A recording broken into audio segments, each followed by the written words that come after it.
We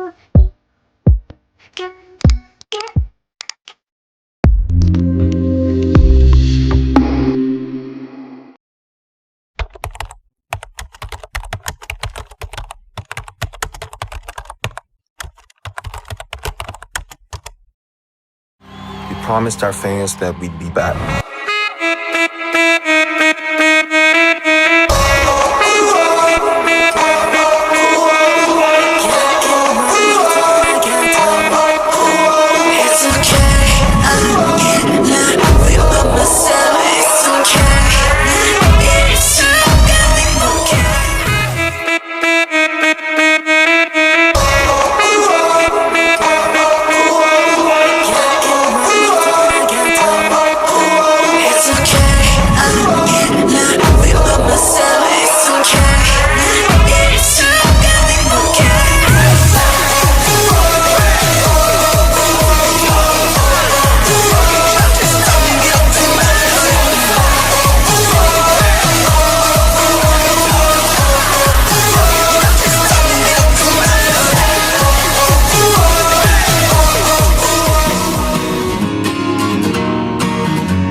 Ano ba? Sinabi ko naman sa'yo, diba? Na kahit kailan ay hindi kita magugustuhan. Alam mo yun, Nonito, pero ang kulit pa rin ng tayo mo. Ilang beses ka bang hinire? Hindi matatumbas ng mangga mo. May tiniginaw ang Jungkook. Busted na agad ako? Kaya yan ang isa sa mga nagustuhan ko sa'yo na pagbiro, hindi mo ako tinatrato na iba. Hindi ako mapagbiro. Totoo lang talaga ang sinasabi ko. Magtutuloy ka na. Day, nag-ipake na ako. Oh, tapos, yung mga kapatid mo tapos na rin ba, pati ang nanay mo? Ay, shit, tay, tapos sila na. Ate ko na lang pong hindi pa nag-ipake.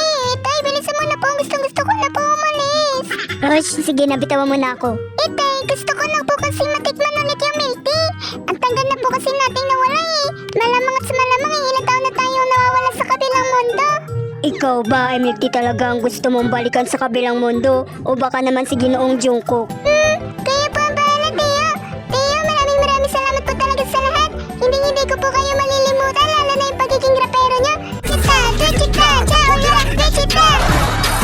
한상에 먹고 바로 난 전 세계로 날아게 나를 담기에 네 나란 낮은 여든 장갑게 움직이는 그 미래 내 시간도 비싼데 틱톡 소비 새끼들 여승의 아침을 카페터 Ang kulit mo talaga. Ang oras na. Sir, it's 11:01 a.m. po. And what did I say? Po, at exactly 11 o'clock ay dapat. You're fired. Sir, sorry po. Please give me one more chance po. May anak pa po akong pinapadede. Mahalang gata, sir. Sir, napatid lang po ako kaya ako na-late ng 1 minute. Hey dude, what's up? Dude, pang ilan mo na kaya na employee ang finard mo? Grabe, yan ba ang epekto ng pagkawala ni Binibining Taeyong? Ang sungit, parang laging meno. Meno what? Wala dude, meno. Menono ako nakita, yun ang ibig kong sabihin. Nararamdaman ko na malapit na sila. Makikita ko na ulit ang baby girl ko. Hi, hopeless romantic boy talaga. Joke! Ama, kahit ano pa sabihin niyo sa akin, hindi ko iwalayin si Sojun. Hindi ba't sinabi ko na sa'yo na walang magandang maidudulot ng lalaki na iyan? Pero ama, gusto ko po siya. Sa ayaw at sa gusto mo, magsasama po kami dahil nagtatanang tao po ako. Ano? Ipalaglag mo ang bata na iyan? Wala po ba talaga kayo kahit katiting na pagmamahal? Anong klaseng tao kayo? Apo niyo po itong dinadala ko at hindi ko ipapalaglag si Sokjin. Mariel! Toro na mahal ko, handa ka na ba? Oo naman no, syempre kumpleto na tayo ulit. Makakasama na kita pati na rin ang ating mga anak. Dito na tayo magsisimula ulit. Yes! New life, new house, new milk tea! Yay! Maligayang pagbabalik, Miss, Mr. and Mrs. Kim. Thank you so much everyone. Natutuwa ako at hindi niyo pinabayaan ang aking mansyon. Alam ko marami kayong mga katanungan. Kaya naman sasagutin ko kayo bukas. Namamahinga muna dahil sa pagod sa biyahe. Masusunod po, Senyora Kim. Wow! Ang laki ng bahay natin, nanay! Oo nga, mas malaki pa sa bahay ng mahal na hari at reyna sa atin. Kung ganito kalaki ang bahay natin, ibig sabihin ba, ikaw po ang reyna dito na sa mundo ng hinaharap? Kayo talaga? Hindi no? My God, Sister Red, porket malaki ang bahay, reyna na agad? Hindi ba pwedeng mayaman lang? Tsaka, anong bahay? Mansion nga ang tawag dito, no? O kaya, parang palas na rin kung tawagin. Ito naman, huwag kang epal. Tinatama at sinasabi ko lang, ate. Isa pa talagang ate dyan at sa kangkungan talaga kita ihahagis. O siya, tama na yan. Bukas ko na lang kayo ipapasyal dito sa mansion. Alam kong napagod kayo sa pag-time travel natin. Butler, samahan mo naman sila sa kanilang mga kwarto. Mahal, hindi ito yung bahay na huling pinuntahan ko, di ba? Kanino ang bahay na ito? Mahal, sa atin din to. Marami akong bahay na nakatayo dito sa Pinas at sa ibang bansa. Kaya, huwag ka na magtaka pa kapag napunta ulit tayo sa ibang bahay. Oh, bakit parang malungkot ka, mahal? Hindi lang ako makapaniwala na nakapagpagawa ka ng maraming bahay at may mga negosyo pa. Samantalang ako na haligi ng tahanan ay wala man lang naabot o nagawa. Hush! Ikaw ha? Aray! Ayoko may lumalabas na masamang salita dyan mula sa bibig mo ha? Anong walang nagawa ka dyan? Sobra-sobra pa nga ang mga ginawa mo eh. Ang pagpapalaki ng tama sa mga bata. Sapat na yon, mahal. Pinahanga mo ako, mahal. Stop it! Ang anak natin, mahal. Hello? Sino to? Kuya! Spritey? My God, nagbalik na kayo ni tita? Huwag ka maingay, kuya. Secret lang to. Huwag mong ipagsasabi sa kahit na sino, kuya, na nakabalik na kami dito. Oo, mga kaasa kakapatid. Kuya, kaya ako napatawag sa'yo ay dahil iniimbita ka ni nanay na dumalo sa dinner namin mamayang 6 p.m. O sige, sakto, wala akong schedule sa oras na iyan. Good, kuya. I'll wait for you. Chikahan tayo mamaya. Stop it! Sino yun? Ate ko yun. Sige, bye! Love you, kuya! Ate? May ate siya? Tsaka, nanay? Nanay na ang tawag niya kay tita? Well, let's see later.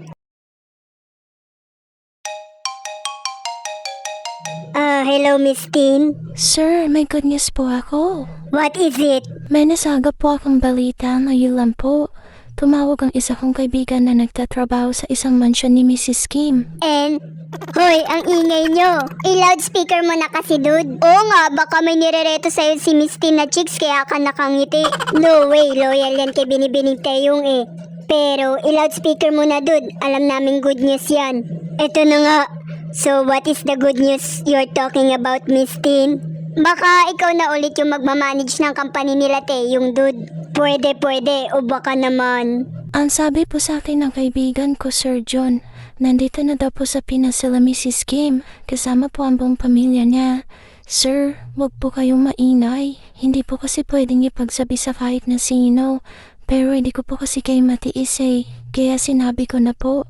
Alam ko po, sabik na po kayong makita si Miss Teyong. Really?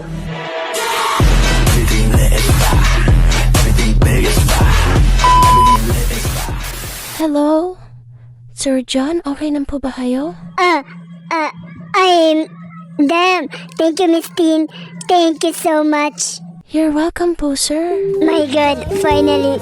I know it. She will be back for me. Thanks God for answering my prayer. Ibig sabihin ba makikita na natin ulit sila, Cutie Pie? Huy, anong Cutie Pie? Sweetie Pie ko yun. Magbalik na si Jean, my love, so pretty. Wow, ang haba naman, dude. I need to go. Oops, wag mo na, dude. Kakabalik lang nila eh. Oo nga, dude. Easy ka lang. At least, alam na nating nandito na sila sa ating mundo. Tsaka, pagpahingain mo muna sila. Malamang napagod yun sa pag-time travel.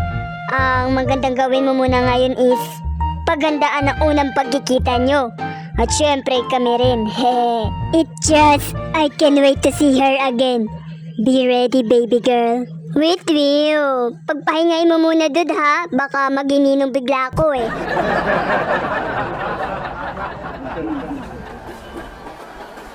OMG, it's good to be back.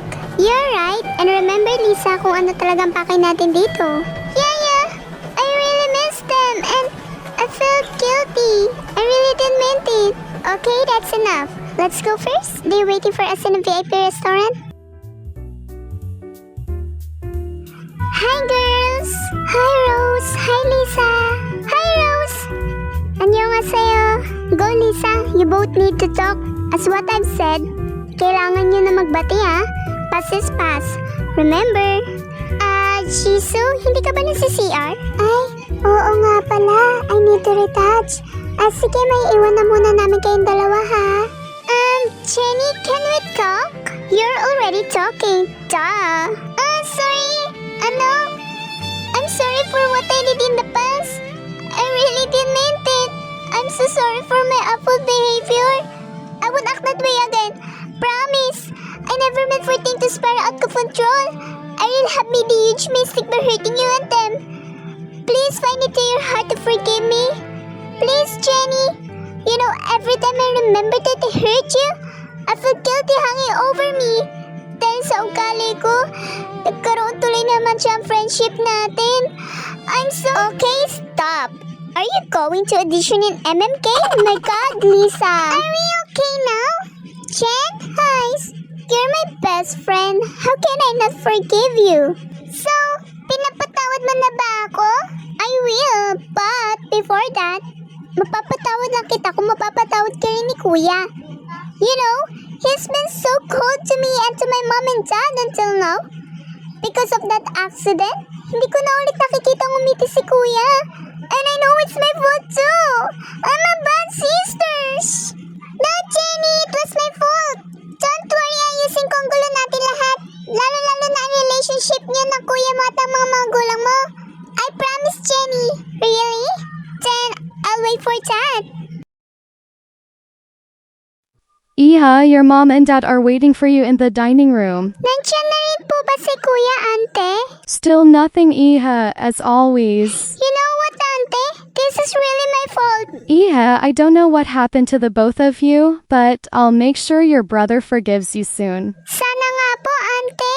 Alright, you should go now. They're waiting for you. Hi, Nak. Kamusta meet up niyo nila, Lisa? Balita ko, international model na siya. At si Rosing naman ay international singer. Yes, Ma'am. Okay lang naman po ang pagkikita namin. Sana maayos niyo na ang gulo nyo, lalo na sa kuya mo. Ang batang yon, hindi na umuwi dito sa bahay. Ginagawa na niya ang tulugan ng office niya. Kasalanan ko to. Kung hindi ko siya pinilit magpakasal kay Lisa, hindi sana sasama ang loob niya sa atin, Han. Shh! It's not your fault, Han. Sadyang matigas lang talaga ang ulo ng batang yon. Para naman sa ikabubuti niya yun eh. Kapag nag-merge na ang Manoban at John Corp, ay mas lalakas ang ating... Dad! Ayan ka na naman. Hindi mo po ba alam na ang gusto ni Kuya yung anak ni Mrs. Mariel Kim? Ano laban ng Manoban Corp dyan? Ano, anak? Yung ampon ba ni Madam Kim, si Spritey? Yung ex ng kuya mo? Ma, sa totoo niyan ay anak talaga ni Madam Kim si Spritey. At ito pa, may kakambal din po siya. Naging classmate ko nga po yun nung college kami eh. Ibig bang sabihin ay may iba pang anak si Madam Kim, hindi lang si Spritey? Opo, actually 4 po silang lahat. Puro babae. At ang bunso ni Madam Kim ang gusto ni Kuya. Sabi na nga ba at nagmana talaga itong si Jungkook sa akin. Magaling pumili. Dad, kahit na mahirap lang si Taeyong gusto pa rin siya ni Kuya. Wala makakapigil sa kanya kahit ikaw pa, Dad. Alam mo yan. Han, suportahan na lang natin ang anak natin. Marami din tayong pagkakamali at pagkukulan sa kanya. Kaya ito na siguro ang tamang panahon na suportahan natin siya sa lahat ng desisyon niya. You're right, Han. Bata pa lang si Jungkook ay alam kong kahit bulakbol yun ay nag-aaral pa rin siya ng negosyo natin. Dahil, Dad, Mom, ayaw niya kayo nakikita ang nahihirapan. Kaya mahal na mahal ko si Kuya eh. time. Pride, Jungkook is here. Nasaan siya? Kumain na ba siya? He went straight to his room, seemed to be in a hurry too. Ano? Han, puntahan natin. Dali. Anak, sorry, pumasok na kami. Nakabukas kasi ang pinto mo eh. Kuya, saan ka pupunta? Bakit ka nag-iimpake? Sa isang mansyon ko muna ako titira. Ano? At bakit ka naman doon titira? Anak, namiss ka na ng mamo at ng kapatid mo. I don't care. Anak, bakit ka ba nagkakaganito? Kung inaalala mo ang engagement niyo ni Lisa, okay, ika-cancel ko na ulit yun. Hindi na namin itutuloyan ng dati mo ang engagement party niyo. Please, huwag ka lang umalis. Anak, alam ko na may gusto ka sa anak ni Madam Kim. Kaya binibigay na namin ang basbas. Really? Oo, anak. Sana kung sinabi mo ng mas maaga na anak pala ni Madam Kim ang gusto mo, eh di sana hindi na namin tinuloy ulit. Hindi naman po kasi kayo nakikinig sa akin. Puro kasi kayo, Lisa. At saka, paano kung mahirap lang si Taeyong? Bibigyan niyo pa rin ba kami ng basbas? Oo naman anak. Na-realize namin na hindi dapat sarili lang namin ang iniisip namin. Tama kuya. Your happiness is the most important in the world. Uy, nakangiti na ulit siya. Kuya, may nangyari maganda no? Si Taeyong ba yun? Shut up! Hindi ko pa rin nalilimutan ang mga pinagagawa niyo kay Taeyong. Kuya, sorry na nga eh. Hindi ka dapat mag-sorry sa akin, sa kanya. Okay. Kuya, kailangan ba talagang umalis ka? Okay na kila mami at daddy yung relationship niyo? I know, I just need peace, okay? Kuya, alam ko ang nasa isip mo. Hindi mo ako maloloko. Papunta ka pa lang, pabalik na ako. Tsaka, kuya, ayoko pa maging ninang. The heck you're talking about? Mom, Dad, I will just visit here pag may time ako. I need to go. Kuya, gumamit ka ng protection ah. Jenny, ang bunganga mo. Anak, bibisita na lang kami doon ah. Okay, Mom. Dad, bye. Inay! Itay! Tignan mo yung gamit na iyan. Kakaiba. Alam kong maganda ako pero bakit kailangan sunod na sunod sa akin ang bagay na iyan? Ate, malamang may dumi yung suot mo yung sapatos kaya kasi nasundan ng vacuum cleaner na yan. Vacuum cleaner? Akala ko maganda ako kaya ako hinahabol eh. Nakakatakot kasi eh. Ay nako ate, minsan masama ang pagiging sobrang mahangin. Ang feeling mo naman ate. Pwede ba ilayo mo sa akin to? Ayoko makita ito. Maitaulo ko.